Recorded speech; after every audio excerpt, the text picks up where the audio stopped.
Should this be a question answer kind of a thing, or would it be okay if I just walked through the proposed design, and then we can have feedback? I know MindPixel had some other brainstorming ideas as well. So what would you prefer? I'm fine, like, if you can walk through your design, Okay. let's say, let's complete it in 15-20 minutes, and then we have a lot of time for everyone to pitch it, right? Yes. So that we all are on the same page. Let's complete the design, and then we all will start, right? Okay. Yeah, I have one suggestion. So we can actually, before going into the design, we can maybe present the problem and the assumptions beforehand for other people to actually pitch in and understand as well.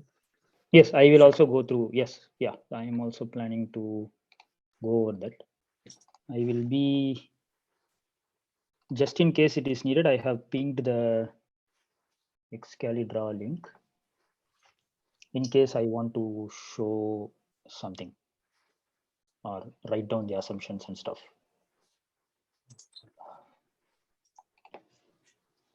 So can we start? Yeah, you can present the Excalibur link. Okay. Let me see.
Hey XYZZ, like instead of typing it again, can we just open that document only and go through that? Because I think like all of these questions, like they are already there in the document.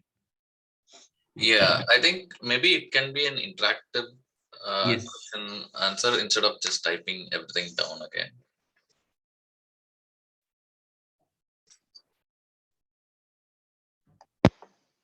Is better now? Yes. Okay. The font is okay? Yes, it's absolutely clear.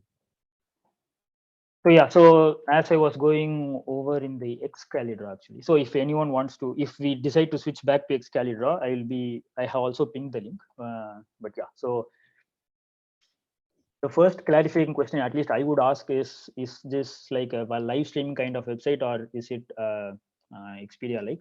I at least was thinking about the live streaming part, because if you are designing a live streaming stuff, you would have to have WebSockets, and you also have to maintain the number of active WebSockets that are open in order to actually design the whole thing.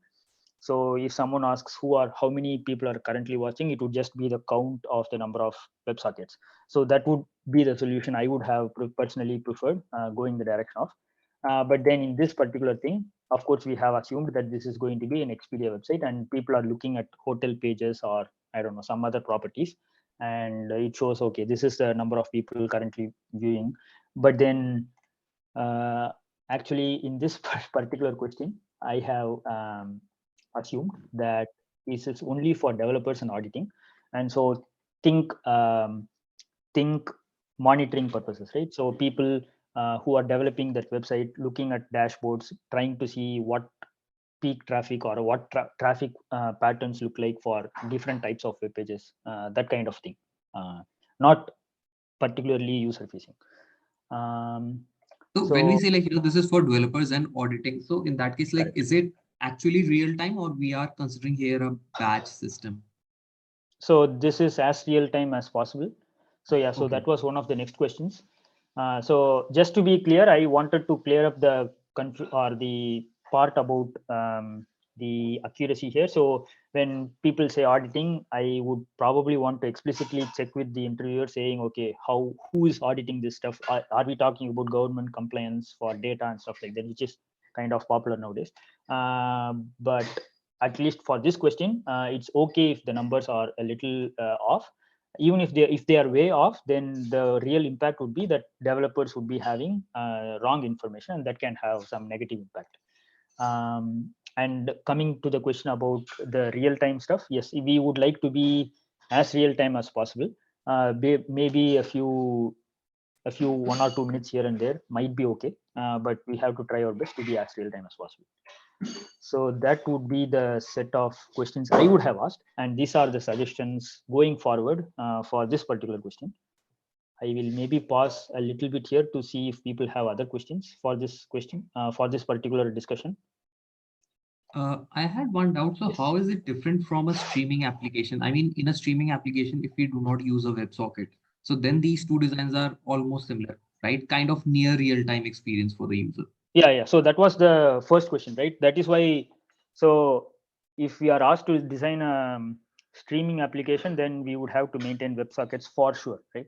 But then if you are just rendering web pages without actually pushing data back to the user, for streaming, the key difference is you take data from the uploader, I would think, right, who is doing that real time, and push data to the viewers who are streaming the data or viewing the data real time. So Right. that is kind of a push and upload, or it's not technically two-way communication, but then you are pushing data to users constantly. In this particular Right. thing, you are just plain normal regular web pages, right? And for that you need some extra addition to this, which shows the number of users. At least in my mind, that is how I viewed the problem. So I did not want to create WebSocket servers just so that we can track people who want to view our websites. I have one more suggestion here, like, even if we keep aside these WebSockets, so the system which we are designing right now, I see only one difference, that in case of a live streaming, it is basically a push from the server towards the clients. Whereas Correct. in our case, it will be kind of, a pull, even though we will be pushing the metrics on a dashboard like Grafana or anything, but still it's up to the users who are viewing it that, what is their refresh rate of the page, correct? So it will be more kind of a pull. Correct. Hey, can I Whereas both are real time. I think we are going to low-level design. Can we have high-level design and then all that done, and then probably walk through low-level design at the end? Yeah, I think yeah, that is fine. Yes, because so let us try. Yeah, that is actually a good point. So then I had a quick question. How is this like different from a real-time monitoring system? So like I see in the question, like in the problem statement, it's like a real streaming, right? Real-time streaming the system, but streaming live streaming platform, right? So no. So I think I clarified in the question that this is not a live streaming platform, but yeah. Okay, so even for something like an Expedia-like site, right, where it shows like the number of people viewing that, that's like a feature, but I think where we are narrowed down to in the first section after clarifying the question, seems like it's not like a feature, but it's much more related to building a real-time monitoring system, right? No. This is the key part, right? This is not a feature for users. This is mostly for the developers who are viewing the data. So imagine people who. So I could have. I got the idea. Sorry. I could have So we could have gone either way. I just chose that. Sure. I created a world where developers wanted to track the, let's say, web page view rate, maybe to manage their load, to count something, I don't know, something like that. Okay. Okay. Yeah. Cool. Thank you. So yeah, I think the fact that I mentioned with Expedia like and then said that it's only for developers might have been confusing, but I'm hoping that confusion is now clear. It's only for developers. Okay, thanks. I think AK was about to ask a question before we started, but I don't know. No, I think you clarified the same thing. I was looking at who are the users of this. So these are only for developers and probably for internal customers auditing and all. Correct. Okay. So if there are no more questions, we can go to API. So I think API is kind of tricky for this particular thing. I went with my own version of API. So just to make things simple, I just said that, okay, you know what, we will get open session and closed session events. And that is how we will know on the server side whether a new user has joined or is viewing a web page or not. Now, of course, this is may not be realistic, but then I had to define some API boundary somewhere, and this is where I personally would have thought.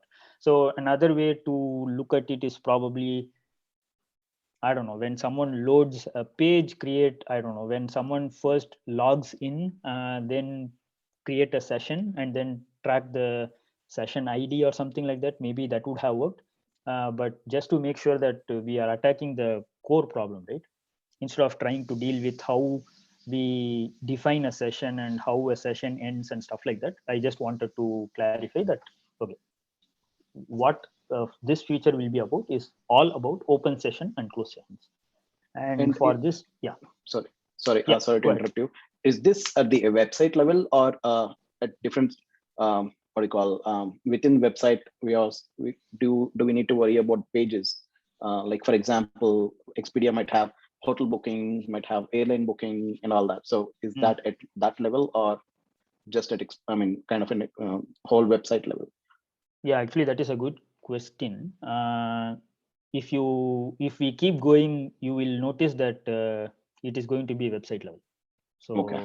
you go hotel1.html, that would be there will be tracking for that particular page. You move to hotel2.html, that would be separate tracking. So I think, so yeah, so this was, when I was thinking about this was confusing as well. Of course, we don't have the real interviewer here, so we don't know exactly what they would have thought, but this is what I would at least propose to make things simpler, right? Because the real problem here is, at least in my mind, the crux of the problem here is metrics monitoring, counting and stuff like that, rather than defining what a session is and how we track these things. I am hoping that the ideas presented here would still be, useful in case the interviewer, let's say, complicates this whole session thing by giving you some other ways to track an open session and closed session. But this is what you are going with. One point I wanted to add in the APIs is like, right now we are talking about open session and closed session without any parameters. So we are very much looking, only into this design. But then while proposing the APIs, we need to take care that, our proposed solution is extensible. So a follow-up question from the interviewer can be like, how do we handle the security of these APIs? Like, how do we prevent our application from getting overwhelmed from few users? Like there can be a user who keeps on pressing the F5 page, right? So there will be a lot of open connections coming. Correct. Yeah, I think, yeah. So at least for if I were in a real interview, I would probably bring up this point and then say this is out of scope, because security is kind of I don't know how to deal with security here, but yeah, I have. In that case, we can say that we will be accepting the user ID as the parameter. Okay. Right? Yeah, user ID or session ID, and based on that we can rate limit them, right? Yeah. Okay. So I think someone named, so Dheeraj is not able to hear. Dheeraj, are you still around? Are you able to hear something? Everybody else seems to be hearing fine. Yes, like so earlier, like when you were drawing on the other application okay. at that time, like, you were silent, so it seemed like we're not able to hear. Okay. Okay. Yeah. Yeah. So I have made some note about the open and close session API in the Excalibur. If we have more time, we will get back to exactly what it is, and maybe I can also edit the whole article later on. Are we good to go ahead and discuss the high level design? So this is the overall setup here. Imagine just a stream of open sessions and closed sessions just coming your way. And all you need to do is somehow make sense of this set of events and compute So the one total quick number of, question. yes, So if I understand correctly, you mentioned that that is on the page level, right? correct. So what will happen if user just open the tab and forget it? It does not close it and open the another tab with the same page. So how, in that case, how will you actually time out these session? We have Do you talked, yeah, so we have, there are a few, so this is getting into, yeah, so I did talk about those things in the doc, in the article, yes. Now this may not match exactly what you're asking about, but there is the notion of missed close events. So for example, there could be computer crashes or a mobile web restart or running out of battery where the operating system that just shuts down, and the client may not be able to send an close session for a particular open session. So how do we catch these and how do we rectify these errors? I think that part is being discussed in the failure scenarios part of the article. That is kind of a non-trivial problem. That's a good point, but we will talk about that. And as MindPixel already raised that concern about the security, so someone can abuse your API and make your number of user on site in negative. I think, yeah. So that we have to look at the high level design, right? So there are two paths. We will get into the high level design in a bit, but just to answer your question, we are, at least the proposal here is there will be two paths. One is the fast path, other would be the slow path. Slow path takes a look at logged events on the front end, and that is supposed to be slightly more, I guess, at least my assumption was that it will be slightly more accurate than the open session and closed sessions that we get real time from clients, because there could be failures of front end servers. We could have missed a few events and stuff like that. So in the slow path, we have the advantage of catching all the missed closed session events and rectifying those errors. Now, so what did you mean by, so you are saying the user can themselves call close sessions just thousands of times without opening a open session, right? Yeah, that's possible if your API is available. Yeah, that is actually a good question. I did not account for that as well. We can discuss that. I think, see, when you open a session, it will have some session ID, right? So it can be closed only once. Yeah, exactly. It can be closed only once. Yeah. So I think you can't fully exploit that, right? Yeah. You can only use that token once, right, to open and close it.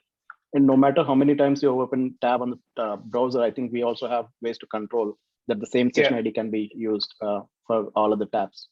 I think it can be done on the client side. You know how Netflix does it? If you have multiple videos playing, they ask you to shut down. So it can be done on the client side. I think server side might not be needed for that. Yeah, even if you open WhatsApp on multiple tabs, it says you have to close one. I mean, you have to use only one active one. Yeah. Correct. Yeah. So how is that? Sorry, someone said it was done in client side, but then the server needs to know, right? The unique identifier.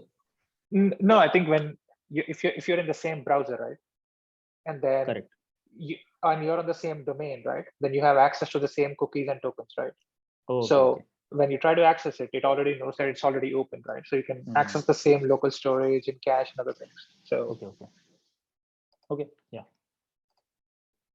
Okay. Sorry, I'm not like a front-end developer, but I just think that's how it can be done here. Maybe, but then if you are opening it via a mobile phone, then you don't have the access to the same cookies in the data structure. So I would think you should have some kind of server Sure, we count can on the have server. But yeah. So at least for this proposal, all this would work if all users are assumed to be logged in users. Otherwise, I don't know. Maybe we should create a separate token for every single website visit. Things get complicated there as well. I didn't go into the details for those things. I am assuming that everything is well intentioned. So that was the assumption. But yeah, those are good questions. We can maybe discuss them later. It looks like everybody seems to be okay with the idea that if you pass in a user ID or a session ID, things would be okay. So with that, we can move on. I think Yes, but only there issue is comes one in question. when What about the unregistered users? How do we take care of them? Correct. We should create I don't know, session ID for every visit, I would think. Maybe that is doable. Maybe that is not. I don't know. Yeah. So one thing we can do is to actually like, if we are calling something in saying these are assumptions, we should probably note that down and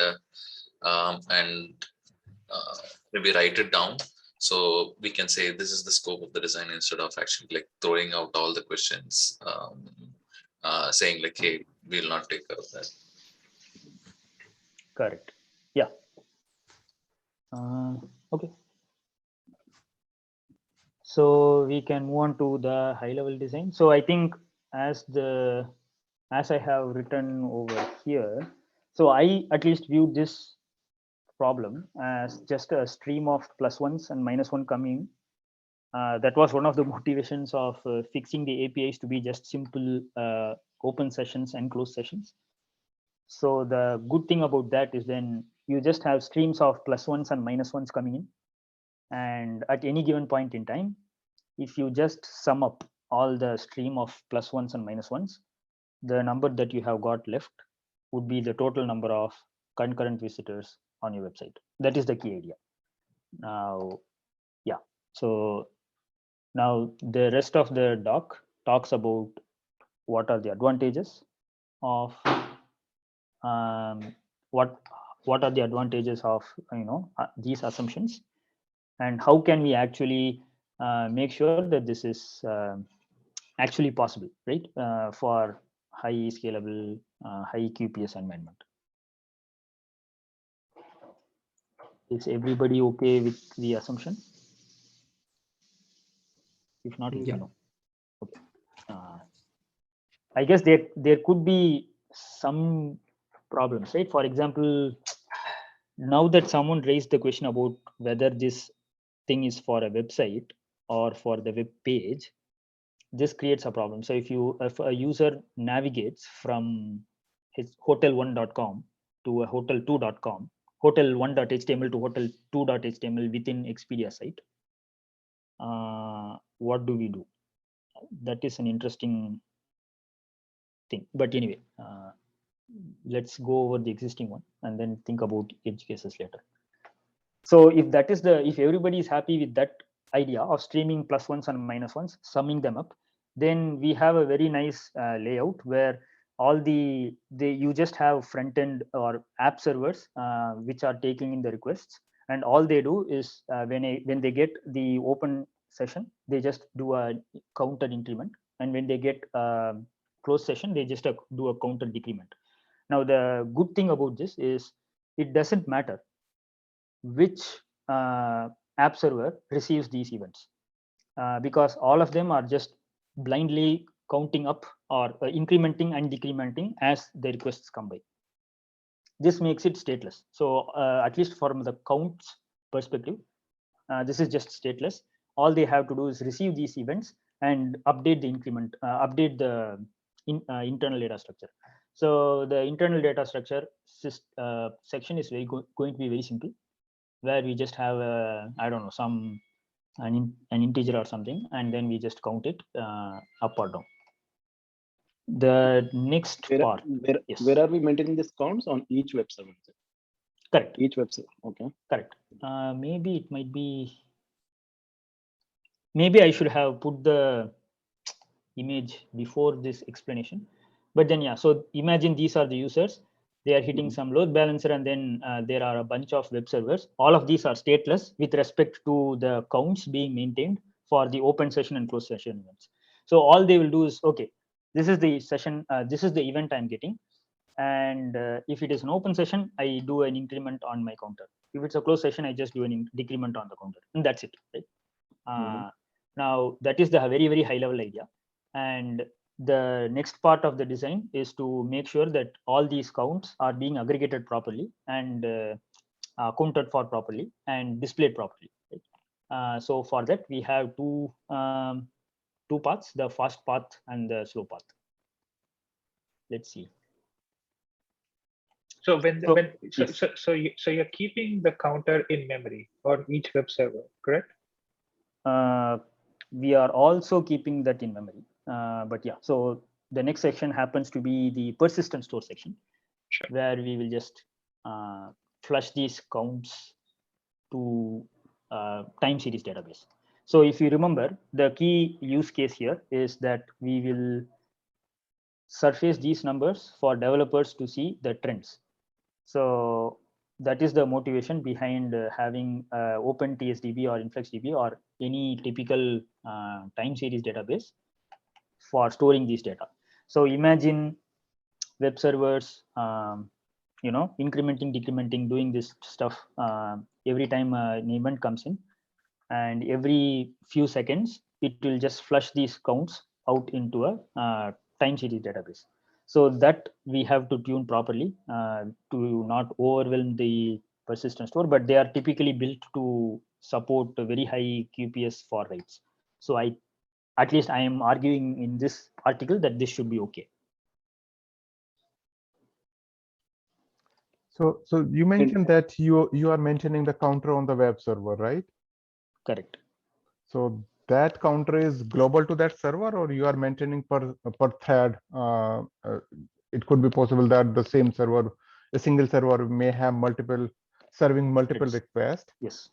So Yeah. you are having this only one counter for all the connection on that server, or? I didn't go into that detail, but then you could do, so these are just I didn't talk about that in the article, but then I think that should be, you can do whatever you want, I think, right? So if you are using multiple threads to serve your requests, then maybe you should have per thread counts, or maybe you should have a lock. I don't know. So depending on how QPS, But then why do we need a lock? We are just putting ones and +1 and -1, right? We can just put it somewhere in a memory structure like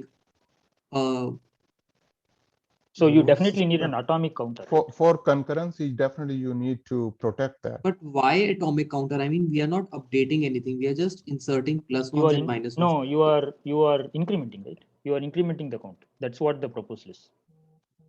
No, atomic counter makes sense, but how? So are you saying that each web server only has one value for the counter, or does it have like a map of atomic counters for each page, a separate counter, right? Yeah, that is actually a good question. And then the second, yes. I'll just also like correct. Queue up my second question is, what if this web server on which we are maintaining this crashes? So we just lose all the counters. So that we will talk about in the failure scenario. So sure. So I think that is covered. Sure, there might be some questions about the strategy for the failure scenario there, but then we will get to it when you talk about the failure scenario. So about the other question, right? So I think you are right that when I was thinking about this, I guess at some part while during some parts of the thought process, I was actually not thinking about per web page counts. But then suddenly I think I shift gears somewhere during the article and then say, okay, we could have per web page counts. So I think that is probably some error or a mistake here. So to counter or to rectify that, I think we can do what you are saying, right? So we can, when a closed session or an open session event comes in, it should also provide, along with the security parameters, user token, session ID, stuff like that. It should also give you the, let's say, the web page ID or the web page name. And then we should have a map from, web page to the count. So yeah. So that makes it slightly more I complicated. wanted to highlight is that, we are saying we will be incrementing and decrementing a counter per web server. But then if we look at the top, the QPS is around 100K requests per second, right? Okay. So I feel we should have done some calculations like while taking the non-functional requirements to make sure we are in line, because with 100K requests per second, I don't think so incrementing and decrementing a single counter is scalable. Won't it stall the system? Even though like we can say we have 10 to 50 web servers, but still, because every time incrementing it and decrementing it, we will have to take a log, even though if it's an atomic operation, but still, it will be one. I mean, others will have to wait. Yeah, I think that should be okay, because I have seen a lot of systems where they count the number of requests. So that is one of the very, very basic things that, so forget this entire question, right? So let's say you are trying to serve something in your website. There should be some monitoring on the number of requests that the QPS should be a metric that you monitor, right? And that QPS works by saying, okay, when a request comes in, it does an increment on the some variable in memory and keeps it somewhere in its memory, right? And so if there is a very high QPS website, which basically any website that we all know of they are doing something somehow. So I guess it should work. Like load balancer. So if you're saying there are 100, sorry, not 100, 100K, that's the question, right? 100K queries per second, right?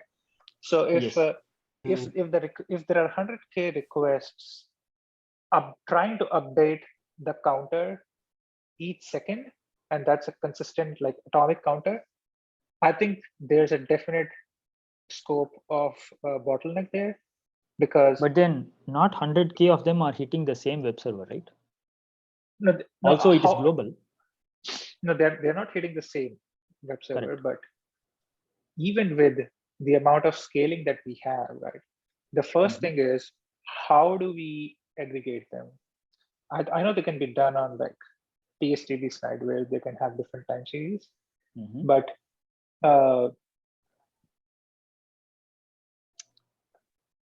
okay, I'll think through this. You continue.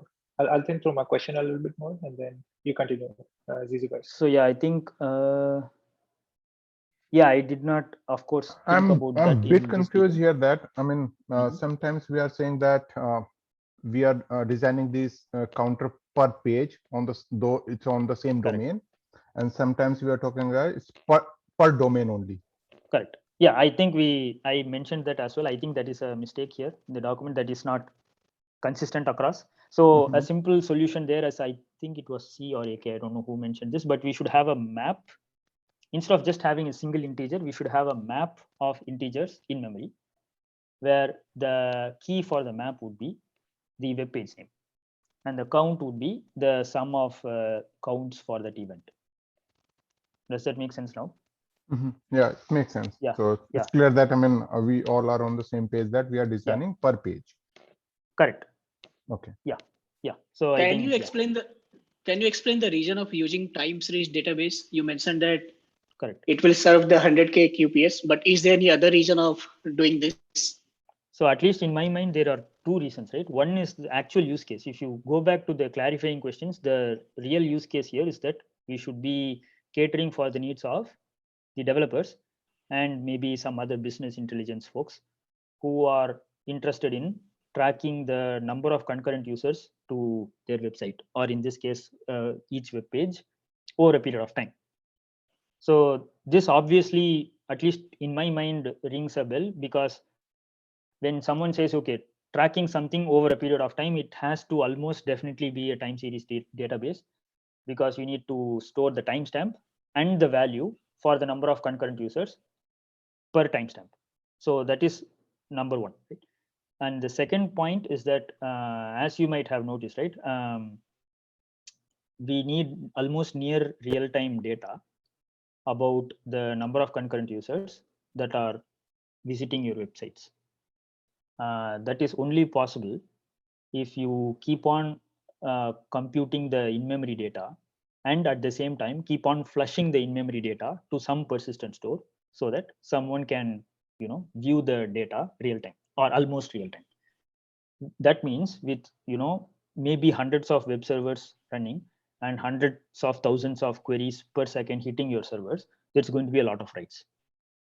And time series database is in general good for high write QPS applications or situations. If you have a situation where you have time related data and the number of writes is extremely high, then time series database is the best bet.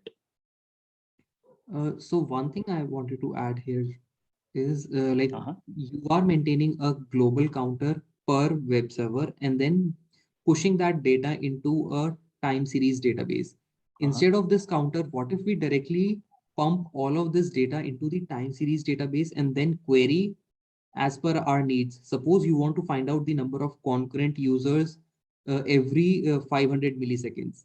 So in that case, why do we even maintain this global counter? We can just directly push all of this data into the time series database since the write throughput is really high, correct? But then by high, I mean, it can't compete with incrementing a counter in memory, right? So just so that I understand, right? Are you suggesting that for every single query that comes to any single web server, it has to write into the database?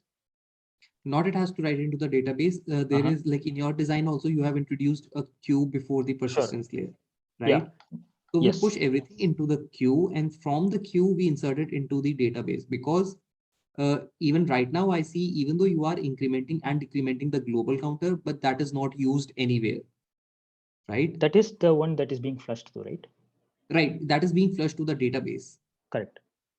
So instead of doing this, because frankly speaking, I'm not able to buy in your, logic saying that, it'll help us anywhere. I feel this will sooner or later become a bottleneck, incrementing and decrementing this counter. That's why I just want to do away with this approach.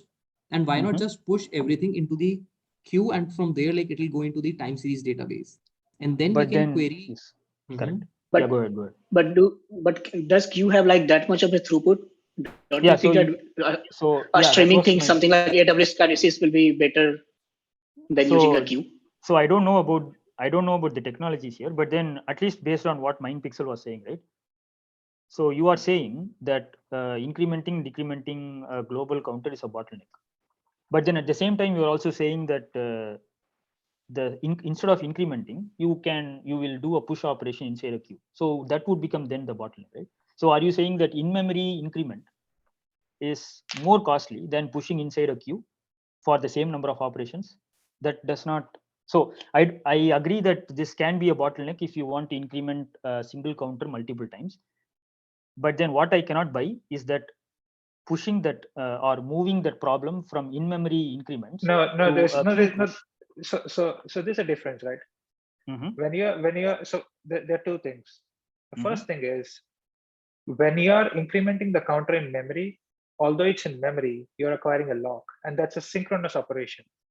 So when so let's say your server gets 10,000 requests, one web server, all the other 9999 requests are waiting until the one single request is acquiring is having the lock and incrementing and then releasing the lock, right? It's a synchronous operation. That's thing number one.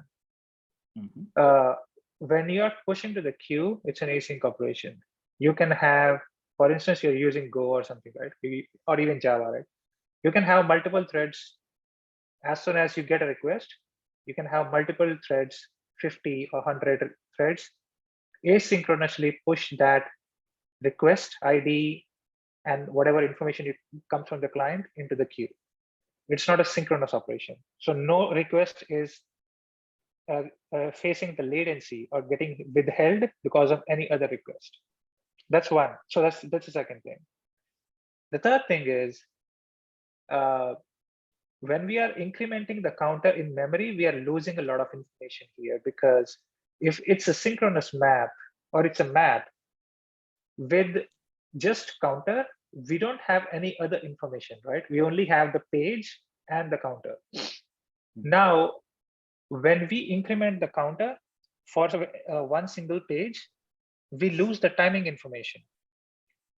So let's say after every 1 minute, we flush that information to the database or to the queue or whatever. If we keep incrementing the counter in memory, we map the page ID and then increment the counter, right? So where is the time? There's no time, right? Because as soon as we increment it, we drop that request, we lose our information. Sure, I think, yeah. So I think right, the assumption, yeah, sorry, go ahead. Yeah, complete. No, sorry, please. That's it. Yeah, so I think I remember the last question the most, so I will try to address that. So, so the assumption here is that we don't need microsecond, nanosecond level precision in the times, right? So the proposed design, at least what it does is it increments the counts, but every few seconds, I think I have proposed 1 second, but maybe it could be 30 seconds. I don't know, depending on how well the time series database is able to manage the writes. Sure. The web server would flush these data. So we would have accuracy, or let's say precision, up to 30 seconds, or the flush period, say number of seconds. So I think that should be okay for something like monitoring purposes, where super nanosecond precision is not required for tracking a website count or the number of visitors count. So that was the assumption I was going with. I think that I do have a question to see. So see, you mentioned that you are worried about that incrementing the count in memory counter. So you are worried about the acquiring the lock and unlock, right? And then you mentioned, you proposed that, I mean, that pushing into the queue is definitely better than, because in memory counter you have to acquire the lock and release, but for queue you that is a async operation, and that will be faster than that. Is that you're saying? I think that is what she was saying. No, that's not what the presenter is saying. That's what, like, I'm just. No, that's you are saying. See, yeah, right? Yeah, but not the presenter. It's his design. I'm just viewing it. Yeah. So where is that that queue exists? What you are proposing? Yeah. So I think So the queue is a separate, complete different entity, right? So I think, sure, it might seem async, but then, at least in my opinion, if you think incrementing counter is the bottleneck, I think it should be viewed as, at least what I would do is view it as a data structure problem. So come up with sharded hash maps, concurrent hash maps, shard it into multiple things so that you don't log the entire map, and then create per thread counters and have the flush operation, aggregate the counts across all the threads before flushing into DB. Those are the techniques I would use to, let's say, counter the maybe counter is an overloaded term, to rectify the problem with a bottleneck coming via this counter increment. Going back to what sorry, go ahead. So, but I think that if you only have one counter there, because you have something like a 10K per process, try to process, it will have something like a raise condition. So if that has a multiple page or multiple session, try to update the count at the exactly same time. So if you without a lock, how could you resolve that? So I think, for this point of view, a synchronized update or message queue or any something like a little bit of background worker seems working better. Just want to share another view. This is kind of, I can correlate this one, I kind of relate this application with kind of an IoT kind of application, wherein you're receiving millions of events, and then you would have to figure out some analytics on top of that real-time and near real-time analytics, right? So I kind of think this system is also close to that, wherein in those kind of systems, we kind of queue all the events that we get, right?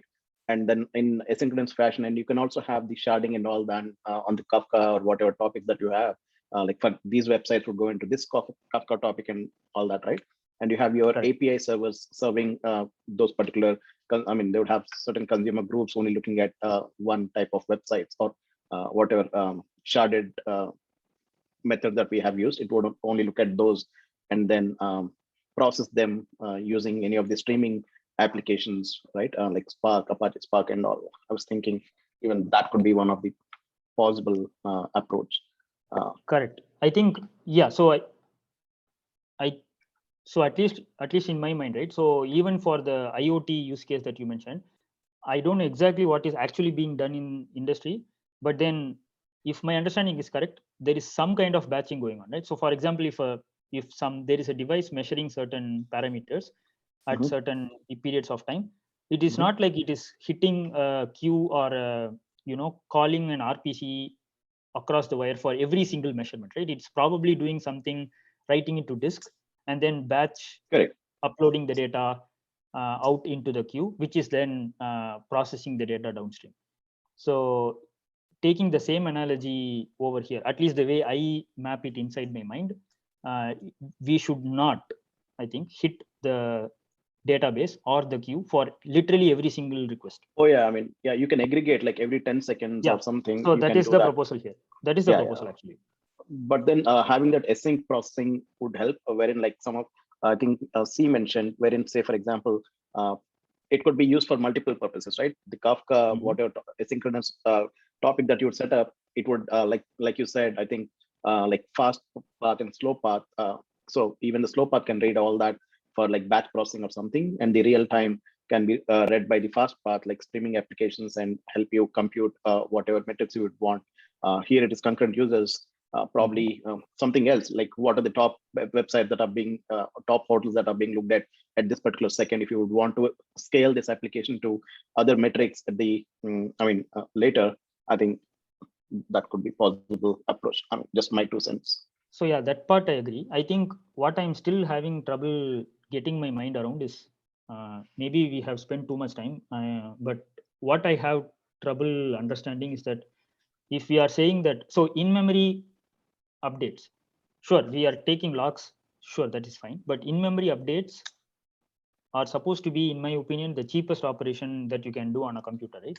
So if you are saying that that is going to be not ideal, then doing some RPC to some queue, which is, supposedly no, I think what we are saying is, so think of it like, think of it differently, right? Think of it as a consistency problem, where you can only touch one thing at a time, versus asynchronously you can do multiple things, right? So I think I think, and the other thing is, I think we are not taking advantage of time series database, the aggregation of time series database, right? So because if you're already aggregating in the web server by trading off higher latency, right? Because of consistency, because of atomic writes, right? In memory. Why don't we take the advantage of time series database, right? Where we just, we don't touch the request. So as soon as we get it, we just act as a proxy, forward it to the queue. The consumers pull it out of the queue, write it in the database, right? And then when we query, right? When we query time series like TSDB or Influx, that time we can aggregate them because each request is a separate time series line. Correct. So what I'm saying is that we don't. Why do we need to aggregate, right? If TSDB or Influx can do it for us, why do it? They can only do so. I think the answer to that, at least, so which is why we have a queue in the middle, right? Because there's a limit to what database can ingest into itself, which is why we have a queue in the middle, which keeps that data persistent for us up until it's processed.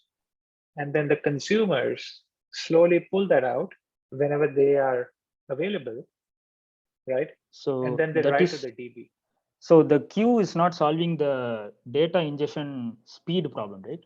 It is so.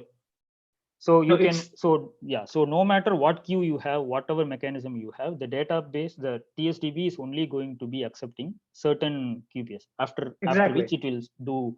So no matter what you do inside the queue, so if you put too much stuff inside the queue than what the database can take out of, then the queue would get clogged, right? So the, at least in my mind, the aggregation problem is so that we rate limit the rate at which we write to the database. So you can put queue, you can do whatever you want, right? But then if the database is not able to take it, then the queue will just get clogged up with all these +1s and -1s, which will be processed very late. So that will give us more problems. So also when you say in-memory count, you can't increment +1 -1. Instead, put it inside a queue. How is the queue going to be able to? No. So queue is not going to do anything. Queue is not going to aggregate it. It's not going to aggregate it, but then it should. So you are saying for every request, so it will. So you are okay with the persisting? Yes. Sorry. Go ahead. Sorry. So are you okay with the queue persisting the events into the database every time an event comes in? That's also a write to the disk, right? That is my understanding of queues. Maybe I'm wrong, but yeah. So that also seems costly to me. No, that's costly, but that's costly in asynchronous way, right? Folks, sorry to interrupt. I think this question has dragged on for some time now. We should probably move on. Let the present design and then take the questions later. Thanks. So going to rendering visualization. So I think, yeah, given that the article is already written this way, we will stick to the idea that the web servers will write to the persistent DBs, and the persistent DB being time series. The way it will be writing it is, okay, every few seconds, let's take a granularity of either a minute or 30 seconds. It will write the timestamp along with the, let's say, the web page name and the counts. Let's just keep it simple for now and assume that that is what it will write to the time series database. So if you just forget all that the front end and the web servers are doing, if you just look at the time series database, it would just be a sequence of events along with their timestamps and the counts.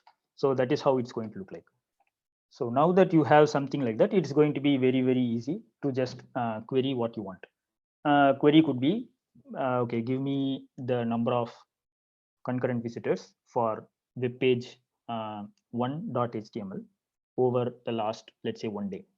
So we just have, in order to do that, what I have proposed is we just put some visualizer or rendering service in front of the persistent store, make these visualizers, construct queries, query the persistent store, get the data, visualize in whatever format that is suitable. And we can maybe also have a cache to cache the most frequently, or if the same queries, we think that the same kind of queries would come very frequently bunched together, then we don't have to hit the database every time.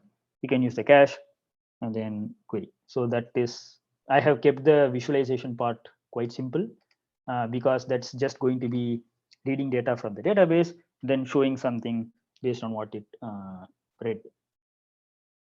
I hope that is not going to raise too many questions.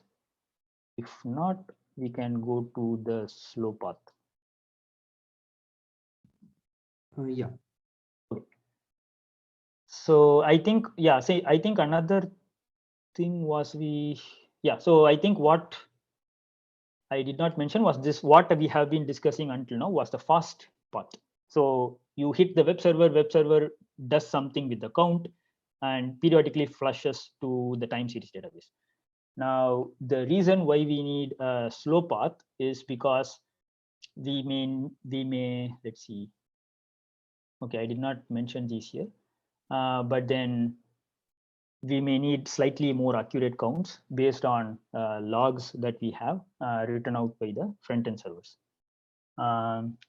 So yeah, so I have mentioned that the advantage of such a pipeline is increased accuracy and maybe more customized. We can use the data for creating more customized reports. Let's say every day we could create an automated report for this thing.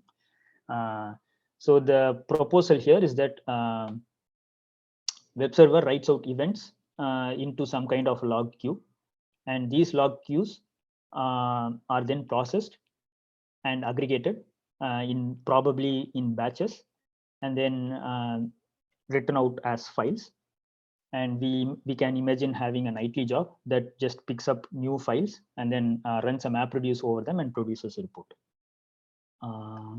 So I think going slightly more into the details here, I think at least what I was having in mind was these events could be some I don't know, some structured JSON or some objects that are put inside the queue, and the aggregation and processing that I was imagining was then converting these into files for specified time frames. Let's say there will be one file for 1 hour's worth of data. For every 1 hour boundary, we could create a single file. And you can imagine this nightly job that runs maybe 1 hour, maybe 6 hours, maybe 24 hours, every 24 hours, picks up all these files that were produced by the logs or the aggregator, and then just runs a simple count and then writes out a report. Does that sound okay?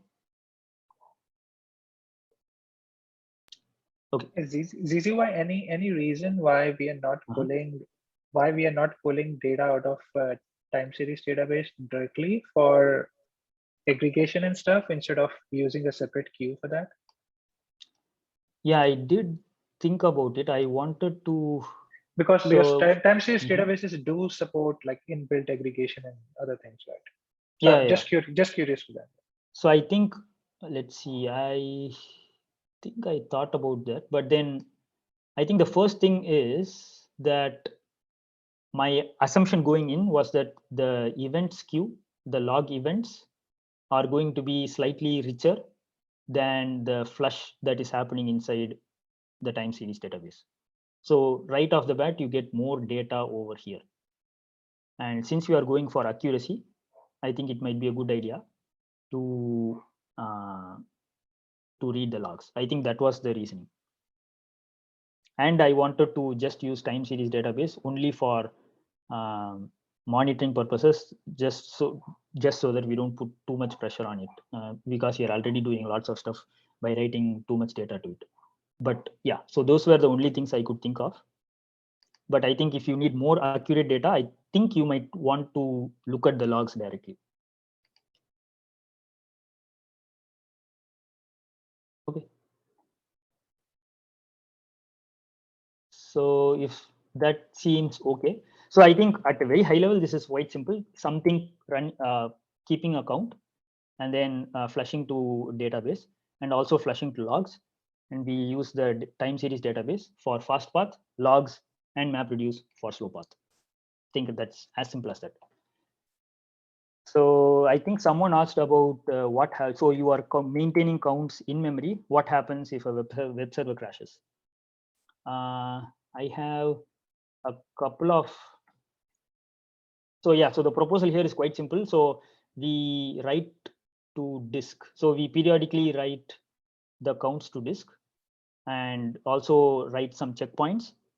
And when a web server crashes and restarts, it can restart in either a failover mode or a new server mode. If it is restarting in a failover mode, the first thing it would look for the latest checkpoint of the current state. And the current state is going to be, at least in my mind, a simple count or a map of counts between a web page and the count that was maintained by that web server that crashed. So all it will do is, on top of doing other stuff as part of startup, look for the latest checkpoint file that it can find, load up the counts in memory, and then start serving the requests. That way you are basically starting from where the previous server left off. Sure, there's going to be some delta where between the point where it was checkpointed until the point where the new server came in, but then hey, that's all we can do. So that is what I have proposed. The other options I thought about was having a fully healthy, fully running shadow web server, which will process every single event that the main web server also processes. That way you have a shadow mode, and you can quickly, when something fails, the shadow can quickly take over, and there are no lost data. I think the biggest problem I have with that is the amount of resources that you consume. You basically double your resource footprint just to maintain accuracy of counts, which was not such a big deal anyway. And you have the slow path as well, which will give you more accurate counts. So this did not seem like a very attractive option. Yeah, the other option is strictly inferior to both. It just says, okay, don't do anything. If we have lost the web server and its counts, it's all gone. We don't care. I think we can do slightly better than that, which is the write ahead log. Does that make sense? Anybody have any questions? If not, I will move to the next one. We had questions about this one as well. So what happens if the client is not sending you the close session properly?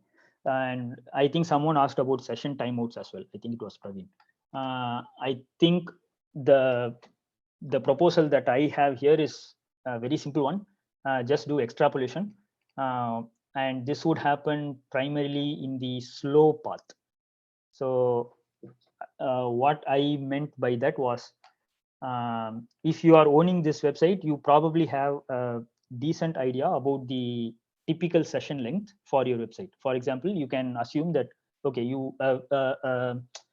a user would be looking at your web page for, let's say, 5 minutes, and you can maybe look at your analytics and other stuff or general insights to understand what a typical session length would look like.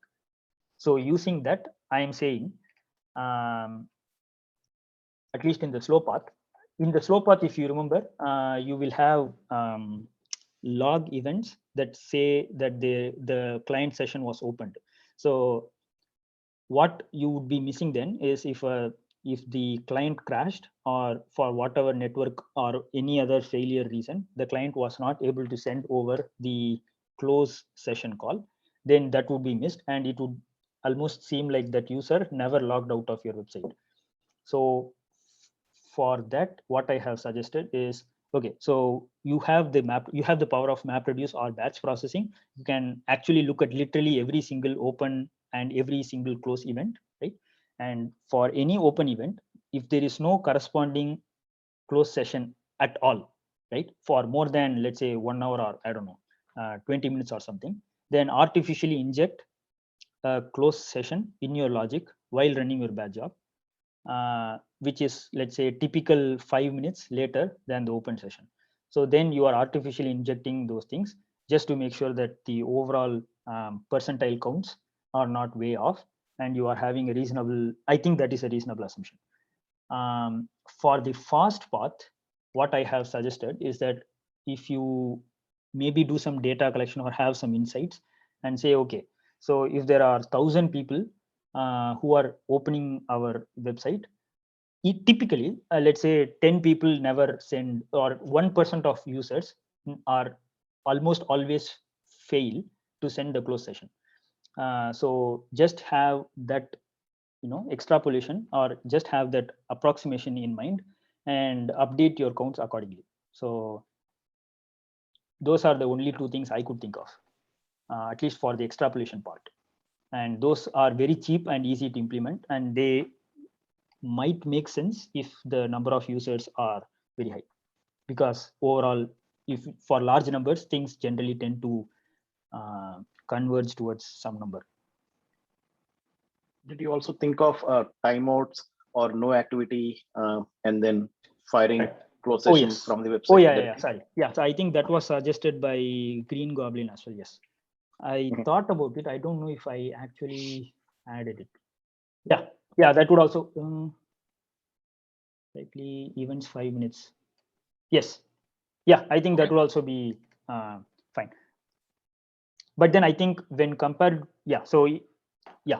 so this is a slightly more extreme case where we say that the client crashed without doing anything and there is no chance of recovery. So that is one case.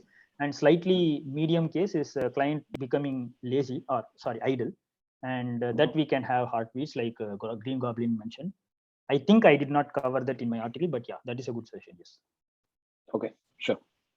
Cool. Thanks. So, I have a question on the slow path. So you mentioned that the web server will be sending the events to a queue.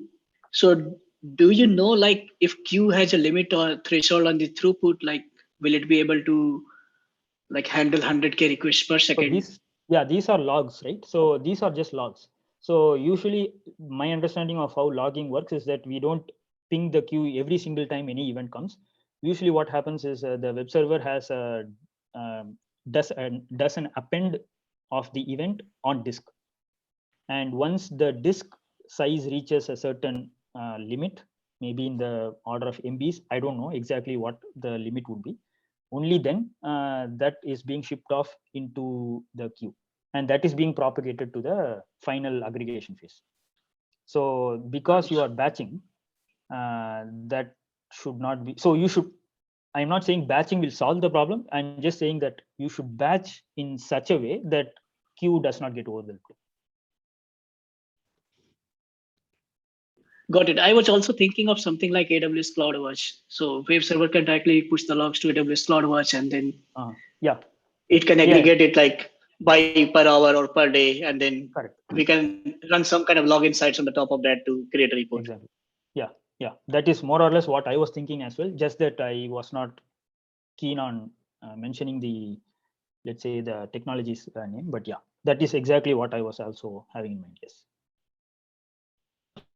So I went a slightly little further and actually suggested that we could we could have another architecture or an approach where we have sticky sessions.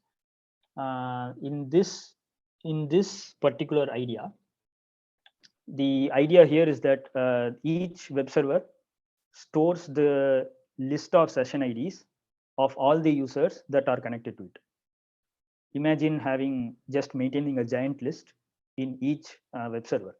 Now, whenever a user creates a session or logs in, they are routed to a particular web server, and you are guaranteed that the same user ID or the session ID would be handled by the same web server. So if that is the case, then you are guaranteed to have the same web server that created or handled the open session to also handle the closed session request.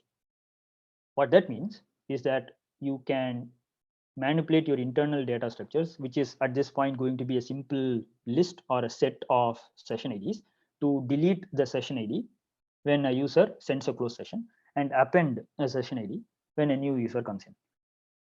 Now, what happens is that the count of the number of users is only going to be the sum of the list sizes of all the lists maintained by the app servers. Does it make sense? Okay. Now, if that makes sense, so the sessions list is going to be the internal data structure. Oh, I do mention the session heartbeat here, but anyway. So the way this solves the problem is,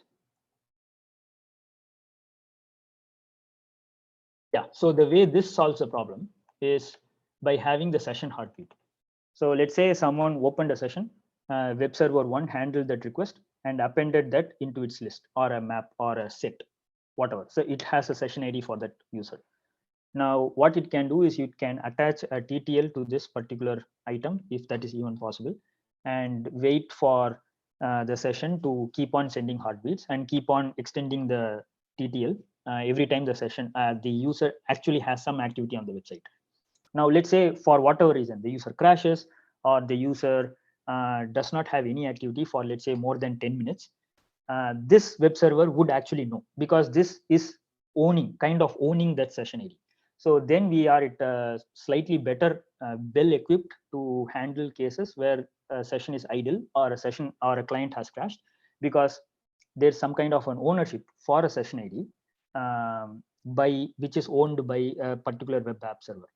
So in that way, we can do some garbage collection, some cleaning of old sessions and that stuff like that very cleanly by just attaching a timer for each session ID and then evicting old entries. That is some activity that each web server has to do periodically. So yeah, so do sticky sessions make clients send heartbeats every few seconds and do periodic cleanups by using a background thread or a loop inside the web app server. And I think that should do it. Does it make sense? I'm assuming it does. I Yes, think yes. I think the reason why I would personally not go with this is I generally try to make sure that I generally think sticky sessions are always going to be very tricky because there is no clear failover story. So let's say if you have an ownership for a group of session IDs and assign a single owner, let's say a web app server, to be owning this set of let's say session IDs, then what it means is that if this owner fails, let's say the web server crashes, then that means you have to scramble to find a new set of owners, and that at least in my mind complicates the whole thing, just in order to maintain counts for concurrent visitors. So that is the argument I have presented, not in so much detail in this article, but then that is, at least in my mind, a very high level and reasoning for why we should, at least I would not go with the sticky sessions. You have to do lots of tinkering with the load balancers. You have to do some consistent hashing. You have to maintain some mapping between web app servers and the session ID hashes or session ID partitions. And when something goes down, you have to identify that and then evenly partition the lost data's ownership session IDs space to the rest of the web app servers. At least in my mind, that's a lot of work. It's doable, but then for this scenario, it's not what it would be my take. But yeah, any suggestions are welcome.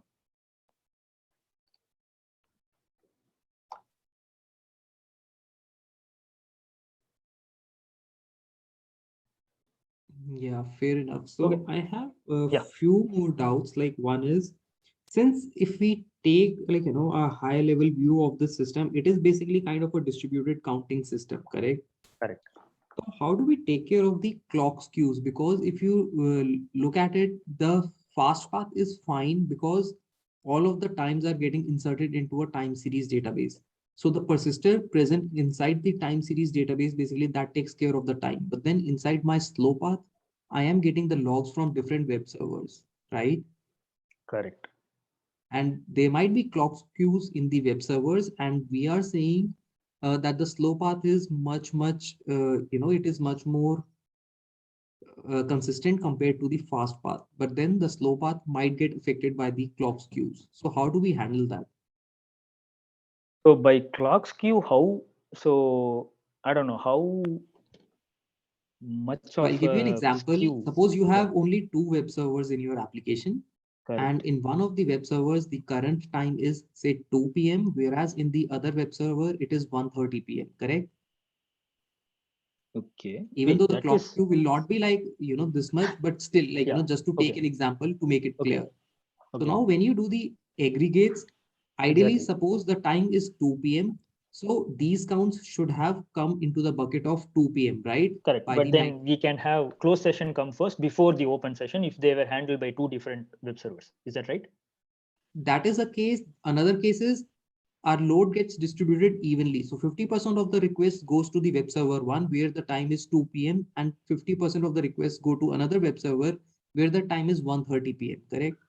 So now when we do the aggregates, okay. So the number of the actual counts will be different because it is flushing out the different time, right? Right. I think it depends on whether we want to solve this problem or not. As far as I know, the class skew is not that much. And if we fix like we can have like granularity of 30 seconds, then I think it should be okay. I would, I would. So I would first of all not have even thought of this. So thanks. But I would have, if this question ever gets raised, right? I would go with what Green Goblin says. I would first ask, when you say clock skew, what is the magnitude of the skew you are talking about? I would get first a sense of that, because I think in the clarification section itself, I think we got some kind of a buy-in, at least in my imaginary world, that the accuracy would be, it's okay to be a few minutes off. somewhere there. Yeah. So if as long Yeah. as the clock skew is less than whatever the accuracy guarantee that we are expecting, I wouldn't bother, right? So that is what I would do. So the other thing you can do is you can have some events. So this is, I'm just thinking out loud here, but then you can have, so you have all the logs, right? So you have the actual timestamp for when the web server actually recorded the event and the event itself. Now, one thing you can know for sure is that you cannot have, so I think, you cannot, I think what I was thinking was you cannot have a closed session come before the open session, right? Assuming that each session has a unique identifier, you cannot have the unique identifier for a close come before an open. So these are the kinds of things you can actually catch if you are interested in a batch job, because it has a holistic full view of the entire set of events.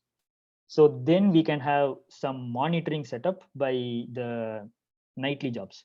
And if that starts becoming too frequent, and if the closed session out of order deliveries are happening too often, or if they're happening like, say, like 30 minutes apart, then that's a clear problem, and we can have some people acting on it. And actual acting on it would be to actually add some, I think, time synchronization protocol in these machines, and that would be a hardware problem. But yeah, that these are what I would personally say. But so I am open for suggestions as well.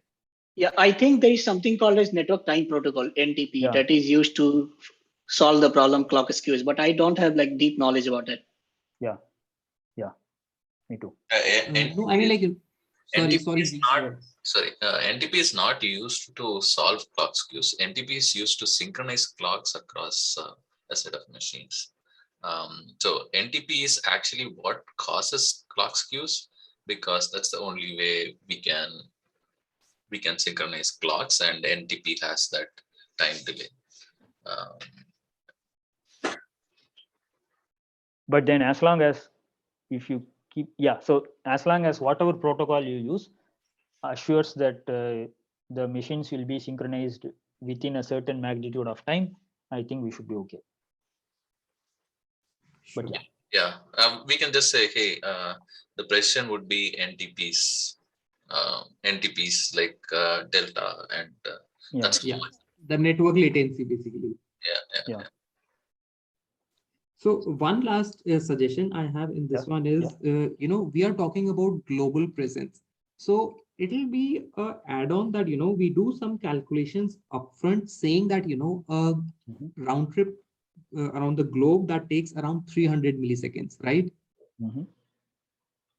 So when we do the aggregation at the web server level, I mean, like when we push the data into the time series database in real time, so still there will be a latency of around 300 milliseconds. Why? Because we have global presence of the users and the aggregation service that will be doing the aggregates and then pushing it into the time series database.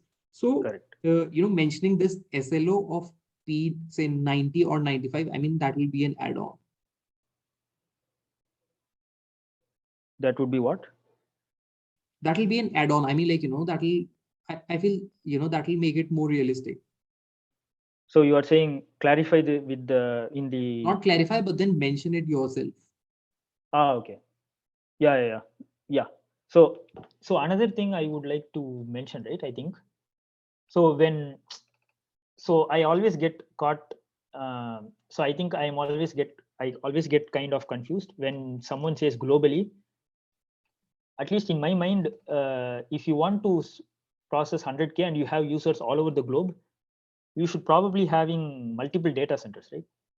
Yes. So there should be at least 3, one in each continent, and Asia Pacific being one continent, Europe, and I think the Americas.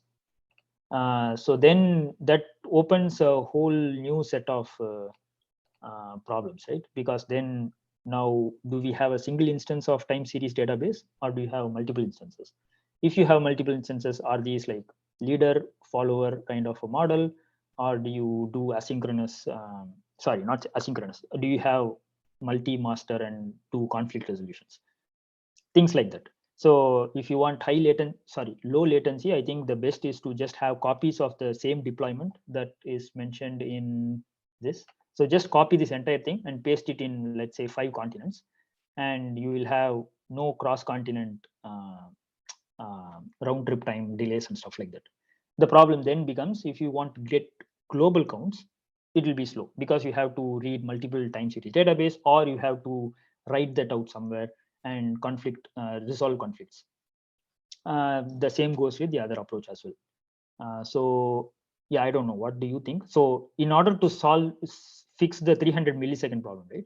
We can have one in each data center, and that becomes very, very small.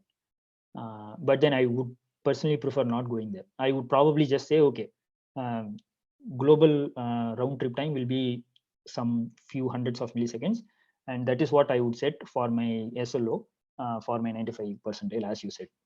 But yeah, if someone drills me further, then I think there's going to be some problems. No, like, even if someone drills you further, 300 millisecond is almost near real time. So 300 milliseconds is the maximum.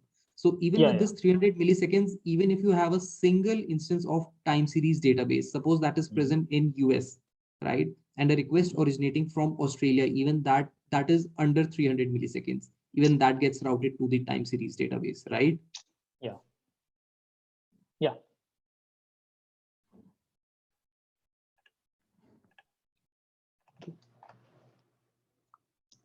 Anything else? I'm good with the design. Okay. If we have time, like, can we just scroll to the comments? I just wanted to discuss that bitmap comment which I had. I think like you didn't get that completely. Okay. Right. You want to quickly summarize your? Yes. So, what my suggestion was, we wanted to keep a count of the number of concurrent users. So in that case, what I propose is to have a bitmap of the users. So initially, assuming we have 100 million users in our application, so we will have a bitmap of these 100 million users. And whenever a user logs in, there will be a hash map. There will be a, logic wherein the user ID gets hashed. And based on that, we get a particular ID, and that ID will be the index of that array, which we maintain as a bitmap for the users. We go into that index and we just toggle the bit either to 0 or 1.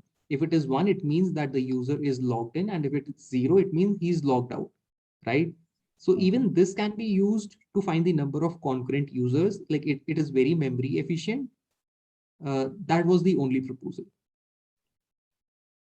So what is the, so for when you define a hash, right, there should be some space into which, so hash, my understanding is that it maps Hash an infinite space.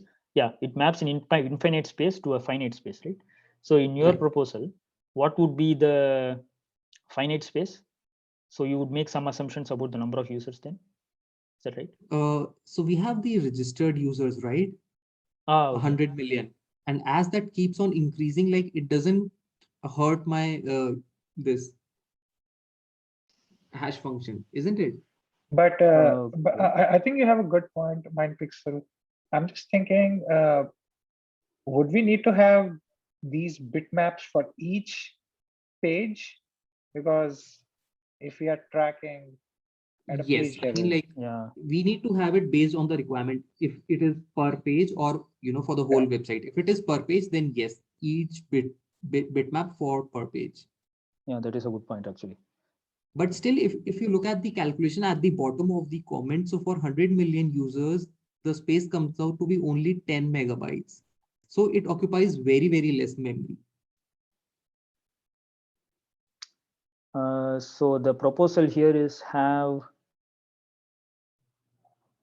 Wait, so how would you associate? How about we reverse the how about we reverse that solution instead of having a bitmap for the user? How about having a bitmap for the page? The only thing is, like, if there are a lot of people on one page, then we need to like do that locking atomic counter thing. That's one thing.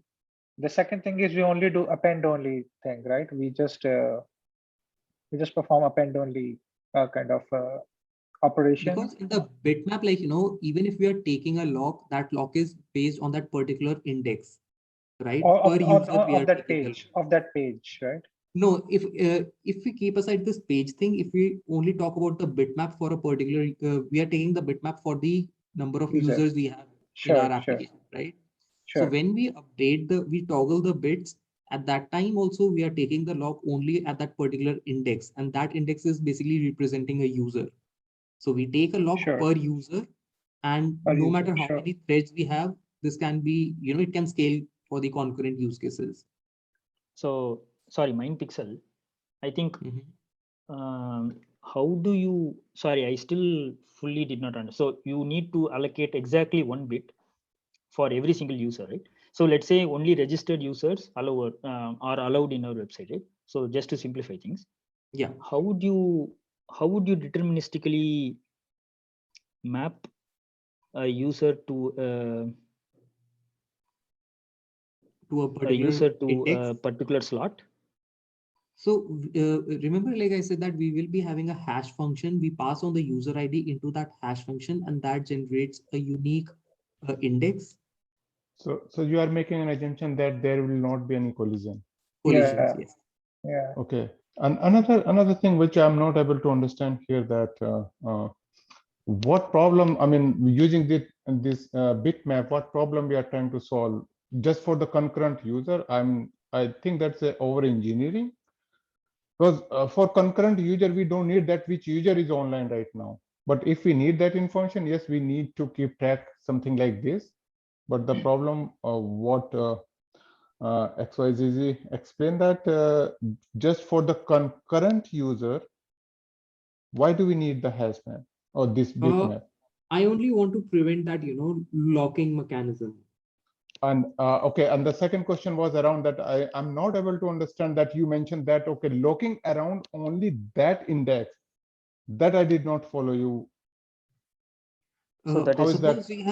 We have 5 users who are logged in. So we have open session coming from 5 different users, right? Yeah. So we take out the hash of those 5 different users, and we get the index as 5, 10, 15, 20, and 25. So we go into the bitmap on those indexes, and we just toggle those bits, correct? Yeah. So that to update that bitmap, right? So you need to take a look around that data structure. Not over the whole bitmap, right? Only on that particular index. So on that particular index, if you are saying that, which means that you have a 100 million log. So that goes back into, so that goes back to a data structure problem, right? So you are just proposing some variation of a sharded concurrent map or an array. Yes, a sharded one, because handling by shard I mean by shard a single is not scalable. Sorry. By shard, I did not mean sharding the data across multiple servers. I meant just take an array as an example. Don't treat an array as an entire whole thing, but have granular locks on different parts of the array. So like what Praveen said, you cannot have, 100 million locks. So you will partition the array, let's say, into 100 regions and have. No. We don't. So we don't. Why do we need a lock if there's only one single user who will be updating one single memory location? Why do we need a lock there? If the same user ID opens a new tab or a new client and then logs no, those things are validations, right? I mean, we can add validations there. That okay, there's already this user. He's already logged in and stuff, right? But to update the bit, I don't think we need a lock in that situation. My concern here is my concern. How will you do that concurrently if you don't need we don't take a lock. We don't need concurrency there, right? Because let's say it's an array, right? If there are 10 memory locations and we know the exact index we want to update, then we just go ahead and update that index, right? So concurrency problem might happen if 2 separate users are trying to update one single memory location. But here we have only one user updating one single memory location. By the way, so in that case, okay. So one is that you are updating the bit, right? Bit is not a memory location, but yeah, you have to change it So, into. but that is part of some, when you pull the memory in the register, right? It's some integer or some value. You have to update a particular bit in that. Maybe change it to an array of integers. Then in that case, it becomes a byte or something. Yeah, But then I think I But think I had another problem, right? So how would you count? So the whole problem is to count the number of visitors, right? So if you have all these zeros and ones, who's doing the counting? So do you have a loop of 100 million? No, but then this 100 million doesn't reside on a single system, right? So how do you part? So I think yeah, that was my problem. I think ZZY is coming to that is a distribution, right? That if we shard this data structure, right? So it will be session based. Yes. Yeah. Then let's say somebody let's say somebody in India, if they are trying to, the requests have to be routed to the place where this data resides. We can't serve that. Yeah, sticky locally. sessions, right? You are talking about sticky sessions. Yeah. So there should be an owner for, a set of, let's say, users, and only that web server can update the, let's say, locations or bits for that user IDs, right? Right. So that is one problem, right? Also, I think maybe I don't understand, but then the hash function still does not make sense to me. Where do you find a hash function that gives you serial numbers for each user? I don't know. No, I think there's a high chance of collision with increasing users. I think there is definitely a chance of collision happening. But I definitely find this. I mean, maybe it might not fit this problem completely, but I definitely find the bitmap suggestion that MindPixel proposed interesting, or something to think about at least. Correct. Yeah. So yeah, at least my questions would be, what would the hash function look like, right? So you cannot have a hash function mapped to a space which has the total number of users. That would be too low. There would be too many collisions. You have to over provision the space for the hash function, right? It should be 3x or 4x the number of users, so that you reduce the chances of collisions. At least that is what I would think, right? And then you have this problem of sticky sessions, right? And then how do you shard it? Is it clear to people here? How do you shard this bitmap? It's not clear. And how do you loop over? We'll take care of the index ranges, assuming, say, 10K indexes per machine, something like that. So right now it is very vanilla flavor kind of a thing. Even I haven't thought through much. I just wanted to propose a different, approach for that compared to that, single counter on a web server thing.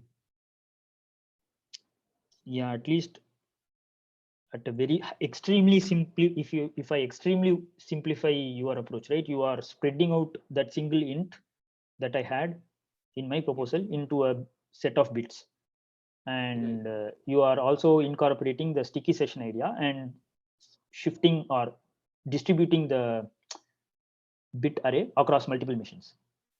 Yes. But then I would still want to, at least I would consider this solved only if we have a hash function that is convenient for us to work with. That should, number one, stop, prevent. So you cannot do a full scan of the array just to get so a how count. about if we maintain a hash map of a user and the array index? So whenever a user registers in our application, we assign a particular array index to that user and maintain a hash map of that. Yeah. That will prevent collisions, isn't it? So whenever a user gets registered, you assign them a serial number, right? Yes. So which maps to an array index. So you just give them a serial number, right? Then that becomes naturally the array index, right? Right. And then how do you still shard it? I don't know, but yeah. So I don't know. So yeah, maybe it is possible, right? But then if the user gets, yeah, there could be holes inside the arrays. There could be users who are permanently disabled or deleted from the system that would leave holes inside the array. If you follow the database model, if you persist the array index inside the database, you have little flexibility over the, you will have holes inside the array, right? If you understand what I mean. Right. Yeah, so those are, maybe initially it might be okay, but then I think this may turn out to be a maintenance nightmare, but I could be wrong. It depends on how we are.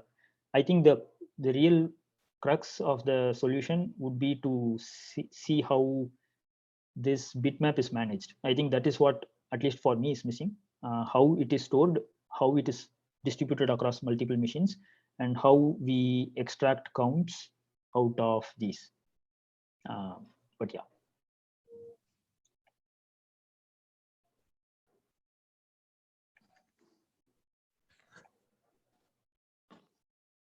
Anything else? Looks like there is no other questions. Yeah. Okay. Thank you, everyone. Should we end this meeting now? Yep. Okay. Thank you.